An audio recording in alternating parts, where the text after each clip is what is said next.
আসসালামু আলাইকুম।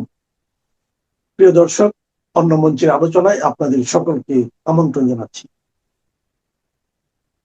আজ আমাদের সঙ্গে আমন্ত্রিত অতিথি হিসেবে আছেন সারা পৃথিবীর নিপীড়িত মানুষের চরিত্র, চেহারা, বৈশিষ্ট্য এবং তাদের রুচি এক। নিষ্পেষণের যন্ত্র ব্যবহার করে এলিমেন্ট ব্যবহার করে তারা মানুষকে এমনভাবে কণ্ঠরুদ্ধ করে রাখে যে মানুষ একটা সময় পর্যন্ত চুপচাপ তাদের সেই নিপীড়ন মেনে নিতে বাধ্য হয়, তারপরে তাদের ব্লাস্ট হয়।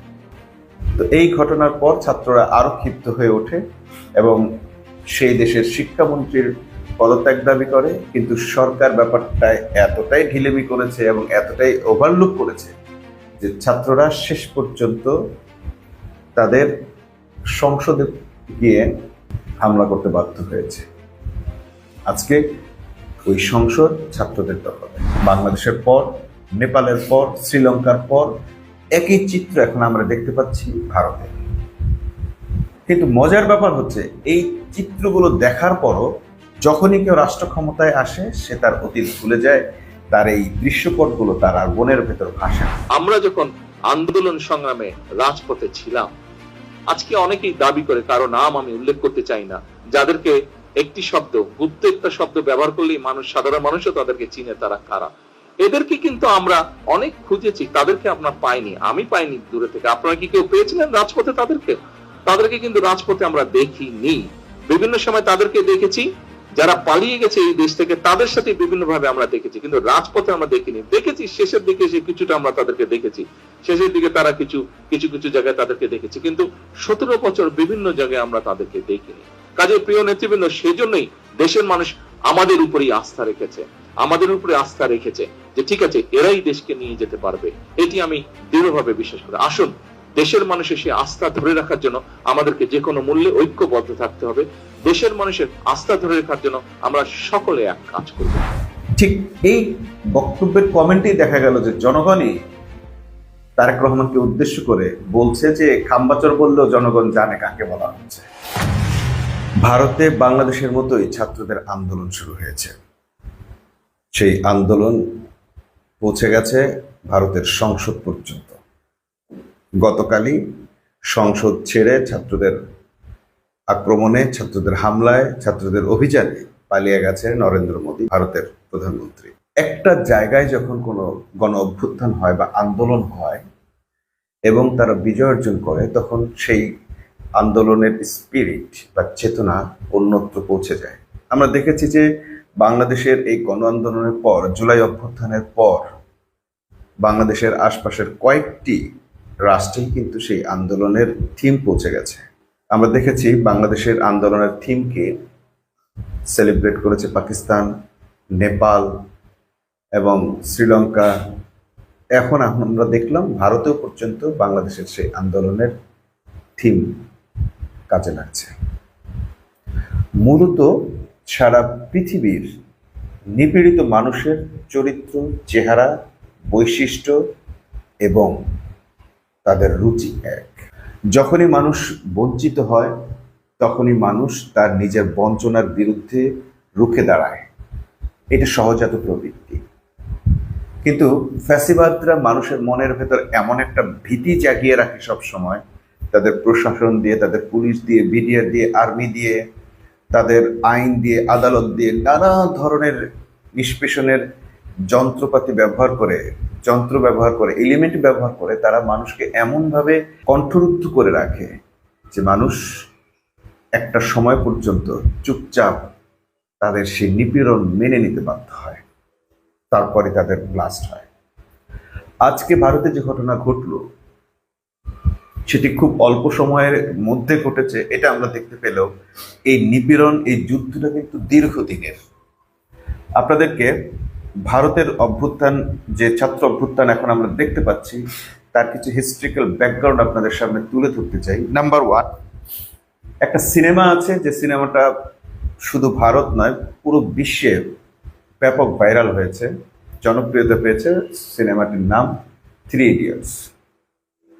আমরা জানি যে এই 3 ইডিয়টস সিনেমাটা একজন ব্যক্তি, একজন সত্যিকারের ব্যক্তি, তার প্রতিষ্ঠান এবং তার চেতনাকে, তার থিওরিকে কেন্দ্র করেই তৈরি হয়েছে। সেই থিওরিটা কি ছিল? সেটা ছিল ছাত্রদের সঙ্গে জোরারোপ করে কিংবা ছাত্রদেরকে পিটিয়ে মেরে নির্যাতন করে তাদের মনের উপর জোর খাটিয়ে যে শিক্ষা ব্যবস্থা এত কাল ধরে গড়ে উঠেছে, একজন ব্যক্তি সেই ব্যবস্থার বিরুদ্ধে রুখে দাঁড়িয়েছিলেন। তার একটি চরিত্র ছিল সেই থ্রি ইডিয়টসের, যাকে আমরা দেখেছি সবাই র্যাঞ্চো বলছে, এবং তার প্রকৃত নাম ওয়াংসুক। অনেকেই হয়তো ওয়াংসুক এখনো বেঁচে আছেন বা তিনি কি করছেন, বেঁচে আছেন কিনা এই ব্যাপারে অবগত ছিলেন না, কিন্তু সম্প্রতি ছাত্রদের একটি আন্দোলনে শিক্ষা ব্যবস্থার পরিবর্তনের জন্য, শিক্ষার্থীদের উপর নিপীড়নমূলক ব্যবস্থা বাতিলের জন্য তিনি প্রায় 1 মাসের অনশনের ঘোষণা দেন। অনশন করতে করতে সেই ভদ্রলোক ওয়াংসুক শেষ পর্যন্ত সেই থ্রি ইডিয়টসের র্যাঞ্চো, সেই ক্যারেক্টারটি যাকে নিয়ে একটি সিনেমা গড়ে উঠেছে, সেই ক্যারেক্টারটি শেষ পর্যন্ত অসুস্থ হয়ে হাসপাতালে চলে যায়। তো এই ঘটনার পর ছাত্ররা আরো ক্ষিপ্ত হয়ে ওঠে এবং সেই দেশের শিক্ষামন্ত্রীর পদত্যাগ দাবি করে, কিন্তু সরকার ব্যাপারটা এতটাই ঢিলেমি করেছে এবং এতটাই ওভারলুক করেছে যে ছাত্ররা শেষ পর্যন্ত তাদের সংসদে গিয়ে হামলা করতে বাধ্য হয়েছে।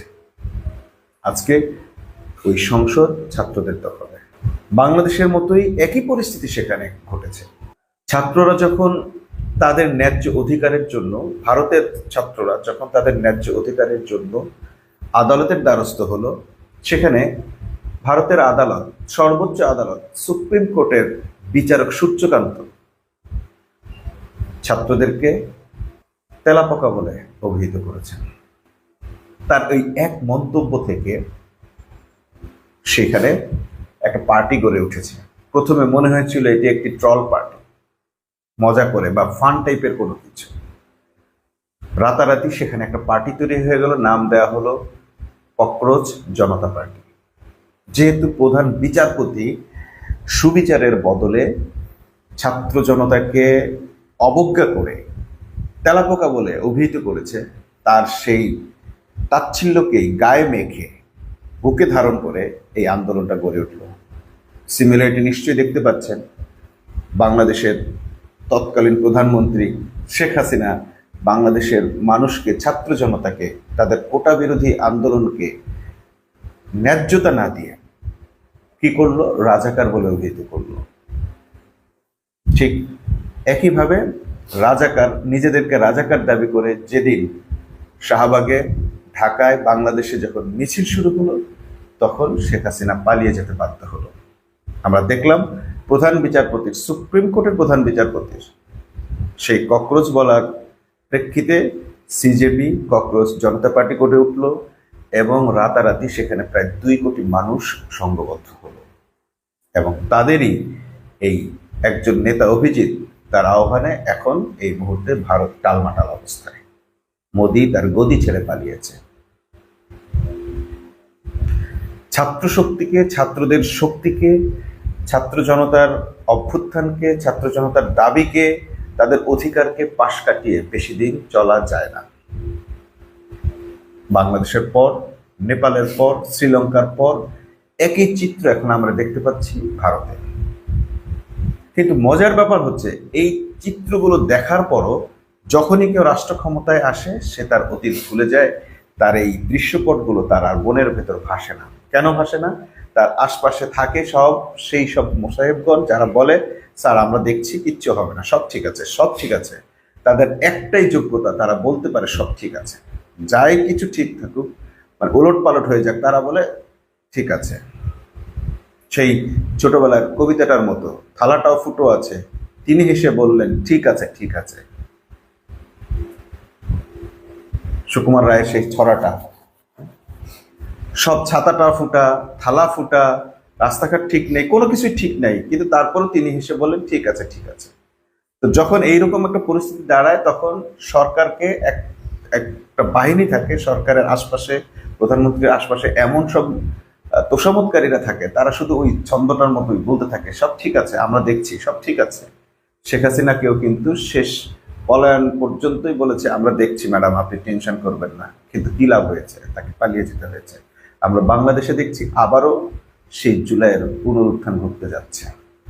এই মুহূর্তে বাংলাদেশে যিনি প্রধানমন্ত্রী আছেন তিনি একের পর এক ব্লান্ডার করে যাচ্ছেন। এতদিন মনে হতো তিনি একজন মানুষ, এখন মনে হচ্ছে তিনি একটা মুখোশ। বিরোধী দলকে তিনি যেভাবে সম্মান দিয়ে কথা বলেছেন সংসদে, বিরোধী দলের সঙ্গে যে ধরনের অ্যাটিটিউড করেছেন, তিনি এতদিন যে অ্যাটিটিউড করেছেন, এখন আবার তার আসল চরিত্র প্রকাশ হতে শুরু করেছে। যে চরিত্র দেখে তাকে এখন মানুষ নয় মুখোশ মনে হচ্ছে।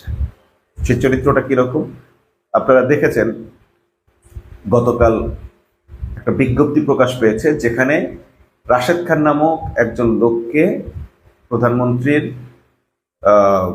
প্রেস সেক্রেটারি করা হয়েছে, রাজনৈতিক সচিব করা হয়েছে, যার নাম রাশেদ খান, যে নূরের পার্টিতে ছিল এবং বিএনপিতে যোগ দিয়ে এবার নির্বাচন করেছিল। এটুকু হলে ঠিক ছিল যে কাউকে তারেক রহমান তার রাজনৈতিক সচিব করতে পারে, কিন্তু এই ব্যক্তিটির একমাত্র কাজ হচ্ছে মিথ্যা বলা এবং অন্যদের চরিত্র হনন করা। টক শোতে আজ পর্যন্ত সে কোনো তথ্যভিত্তিক কোনো ডকুমেন্টেশন সে তুলে ধরতে পারেনি, তুলে ধরেও না। তার কাজ হচ্ছে কিস্তি কেউ করা। সে যে টক শোতে যায়, সে টক শোতে কমেন্টের অধিকাংশ কমেন্টই হচ্ছে তাকে গালাগাল করা। সেই ব্যক্তিটার প্রতি এত বেশি তা মুগ্ধ হয়ে গেলেন তারেক রহমান, যেরকম বিরোধী দলকে সবসময় গালিগালাজের উপর রাখা, সেই লোকটাকে তিনি তার রাজনৈতিক সচিব করলেন। তুমি যত নোংরামি করবে তত বেশি এই রাষ্ট্র তোমাকে পুরস্কৃত করবে। যেই দেশে প্রধানমন্ত্রীর রাজনৈতিক সহকারী হয় রাশেদ খানদের মতো দালাল দুষ্ট চক্রের লোকেরা, সেই দেশটা কোন দিকে ধাবিত হচ্ছে সেটা আর বুঝতে বাকি নেই। বাংলাদেশ জাতীয়তাবাদী দলের গত নির্বাচনে সি গ্রেডের সি ক্যাটাগরির যারা নির্বাচনে অংশগ্রহণ করেছেন, সেই সি গ্রেডের প্রার্থী ছিলেন রাশেদ। সেই উপদেষ্টা হওয়ার পর আমরা তারেক রহমানের খোদ একটি নোংরামি দেখলাম। তিনি এক বক্তব্যে বলছেন যে আন্দোলন সংগ্রামে একটা বিশেষ গ্রুপকে, দলকে কোথাও পাওয়া যায় নাই, আমরা পাইনি, যাদেরকে মানুষ গুপ্ত বলে যাদেরকে চেনা যায়। আমরা যখন আন্দোলন সংগ্রামে রাজপথে ছিলাম, আজকে অনেকেই দাবি করে, কারো নাম আমি উল্লেখ করতে চাই না, যাদেরকে একটি শব্দ, গুপ্ত একটা শব্দ ব্যবহার করলেই সাধারণ মানুষও তাদেরকে চিনে তারা কারা। এদেরকে কিন্তু আমরা অনেক খুঁজেছি, তাদেরকে আমরা পাইনি, আমি পাইনি দূরে থেকে। আপনারা কি কেউ পেয়েছিলেন রাজপথে? তাদেরকে কিন্তু রাজপথে আমরা দেখিনি।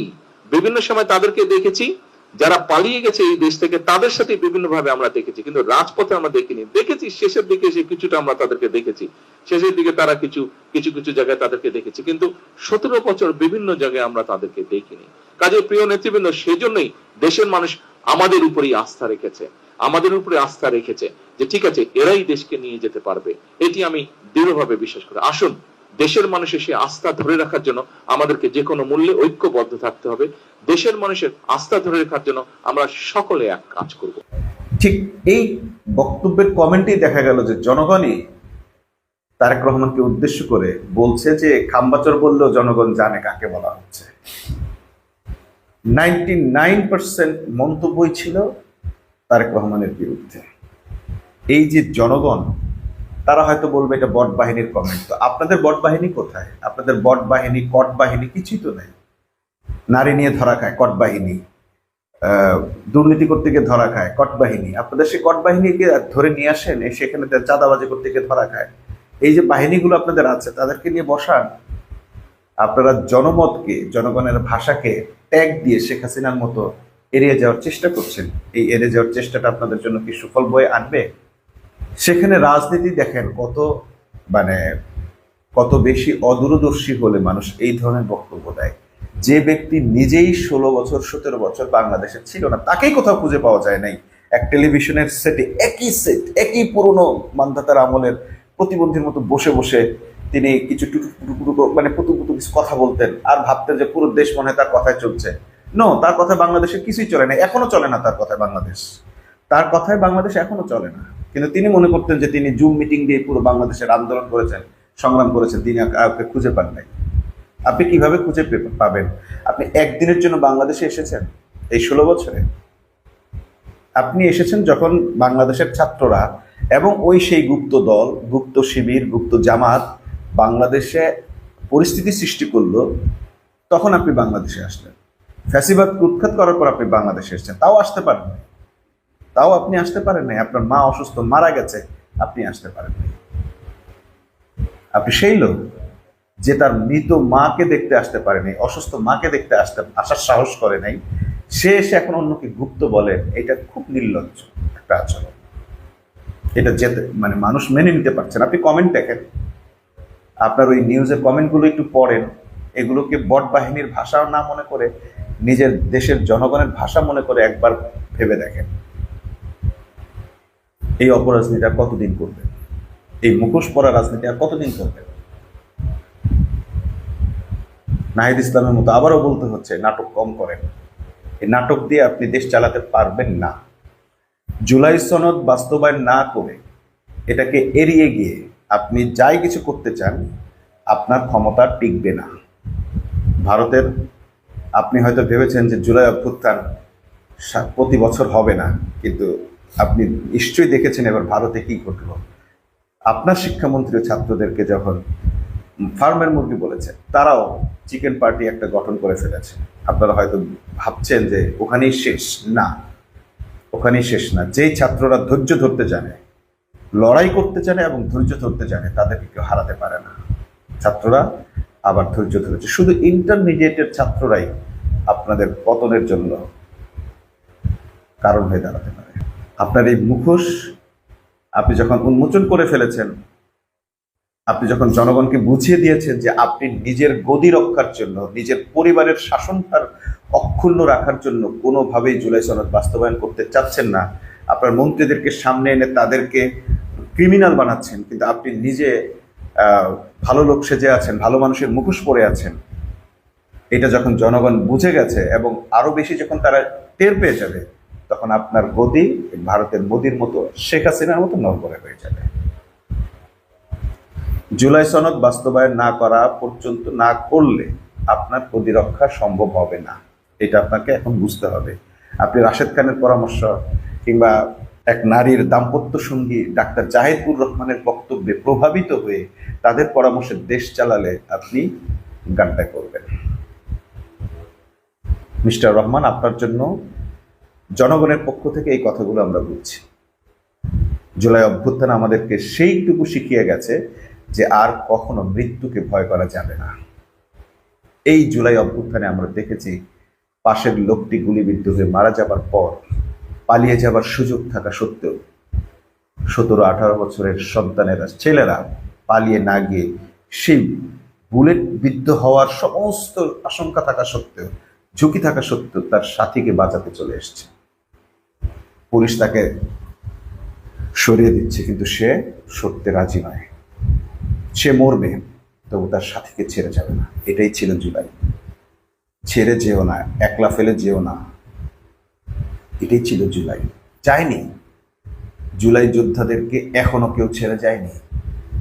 রাত 2টা, 3টা, 4টা, গোলাগুলি, বোমাবাজি, যা কিছু হয়েছে, জুলাই যোদ্ধারা একে অপরের সঙ্গে থেকেছে। নারী পুরুষ নির্বিশেষে প্রত্যেকে একে অপরের সঙ্গে থেকেছে।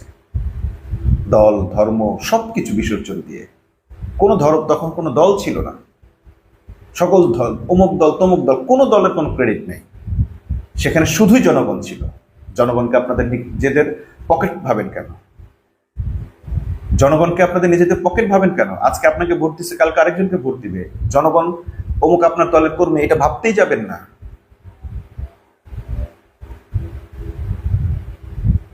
যে জনগণ জুলাইয়ের অভ্যুত্থান ঘটিয়েছে, সেই জনগণকে নিয়ে আপনারা আজকে রাজনীতি করছেন, আপনাদের পকেটের কর্মী ভাবছেন, কিন্তু সেই জুলাই সনদ আপনারা বাস্তবায়ন করছেন না। ভারতের এই ঘটনা থেকে শিক্ষা নেন, অবিলম্বে জুলাই সনদ হুবহু বাস্তবায়ন করেন। যদি মনে করেন যে জুলাই সনদ বাস্তবায়ন করলে আমি যেহেতু দলের প্রধান এবং রাষ্ট্রপ্রধান থাকতে পারবো না, এবং আমি যদি দলের প্রধান না থাকি, পরবর্তীতে আমার মেয়ে প্রধানমন্ত্রী হবে না, দলের প্রধানমন্ত্রী প্রধান হতে পারবে না, আমাদের পারিবারিক রাজনীতি ধ্বংস হয়ে যাবে, আমাদের পারিবারিক ব্যবসা ধ্বংস হয়ে যাবে। এবং এই কারণে আপনি যদি এটা বাধা দিয়ে রাখেন, এই পরিবার সহ আপনাকে পালিয়ে যেতে হবে শেখ হাসিনার মতো। বাংলাদেশ এই মুহূর্তে এইরকম কোনো ডিজাস্টার দেখতে চায় না, কিন্তু এই জুলাইটুকুই আপনার জন্য সময়, আপনাকে সেই দিন দেখা লাগতে পারে। ভারতের ঘটনা থেকে শিক্ষা নেন। বাংলাদেশের শিক্ষামন্ত্রী যে ডিজাস্টারটা করেছে সেটা কোনোভাবে সামাল দেয়া গেছে, কিন্তু আগুন ভিতরে এখনো ছাইচাপা আগুন রয়ে গেছে, এটা সমাধান হয় নাই। কেন হয় নাই বলি, শিক্ষামন্ত্রী সবকিছুই বলেছে, সবকিছুই করবে বলেছে, কিন্তু যেই শিক্ষার্থীরা এই আন্দোলনে যুক্ত হয়েছে এবং আন্দোলনে যুক্ত হওয়ার কারণে এবং বর্ষার কারণে পরীক্ষা দিয়েছে এবং তারা আশঙ্কা করছে যে তারা ফেল করবে, এই শিক্ষার্থীদের কোনো ব্যবস্থা এই ঘোষণায় রাখা হয়নি। এবং এই যে যদি এরা ফেল করে, এদের সংখ্যা যদি মোটামুটি 1030-এরও হয়, 30ও হয়, মাত্র 1030ও যদি হয়, এই 1030,000 লোকই রাস্তায় নেমে আসবে। একটা ছিল তার ফেল মেনে নেবে না, তারপরে শিক্ষামন্ত্রী খেলাটা দেখবে, প্রধানমন্ত্রীও খেলাটা দেখবে। আপনাদের ইগো আপনাদেরকে সে জায়গা মতো পৌঁছায় দেবে। আপনি ভাবছেন অমুককে পাই নাই, তমুককে পাই নাই, গুপ্ত। আপনি তো ট্রাক সরানোর লোক পান নাই। আপনি ট্রাক সরানোর লোক পেয়েছেন, পান নাই। সে কথাটা কেন বলতে পারেন না? যেটা আপনার মা বলেছে, আপনার মায়ের মতো সৎ এবং সাহসী হন মিস্টার রহমান। আপনি আপনার মায়ের মতো সৎ এবং সাহসী হন। তার দলের লোকদের সে বলেছে যে তোমরা যারা এখন বলছো রাজপথ ছাড়ি নাই, কই আমি তো রাজপথে কাউকে পাই নাই, সেই কথাটাকে আপনি এসে বলছেন অন্যদেরকে, গুপ্তদেরকে পান নাই, অমুকদের পান নাই, তমুকদের পান নাই, অন্যদের ইঙ্গিত করেন। কারণ আপনি জানেন আপনার সে সাহসটুকু নাই, সামর্থ্যটুকু নাই যে আপনি নিজের দলের লোকদেরকে আপনার মায়ের মতো করে এইভাবে বলতে পারবেন। সে সাহস অর্জন করুন, এই আবেদন জানিয়ে আজকের মতো শেষ করছি। আল্লাহ হাফেজ।